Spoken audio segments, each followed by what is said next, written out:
এই পাখিটি আমরা প্রতিদিন দেখি। বাংলাদেশে গ্রাম থেকে শহরে সবচেয়ে পরিচিত পাখি এটি। কিন্তু আপনি জানেন কি, এই সাধারণ শালিক পৃথিবীর সবচেয়ে সফল অভিযোজিত পাখিদের একটি।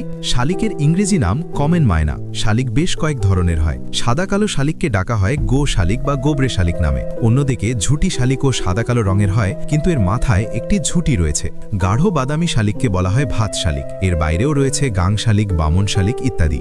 দক্ষিণ এশিয়ায় জন্ম হলেও এখন এটি পৃথিবীর বহু দেশে ছড়িয়ে পড়েছে। শালিক অত্যন্ত বুদ্ধিমান পাখি। গবেষণায় দেখা গেছে শালিকের স্বরতন্ত্রী বেশ জটিল হওয়ায় এদের ডাক বিচিত্র ও বিভিন্ন স্বরে ওঠানামা করে। এরা খুব সহজেই আশেপাশের আওয়াজ আর মানুষের কথা অনুকরণ করতে পারে। এরা মানুষের গলার স্বর শুনে নির্দিষ্ট কাউকে চিনতে সক্ষম। এদের প্রিয় বাসস্থান হলো খোলা জায়গা, যেমন মাঠ, তৃণভূমি, তা অল্প গাছপালা ঘেরা এলাকা। খাবারের দিক দিয়ে এরা পোকামাকড় ও ফল খায়। আবার কিছু প্রজাতি মানুষের বসতির কাছাকাছি থাকে এবং প্রায় সব ধরনের খাবার খায়। ফলে এরা কার্যত সর্বভুক।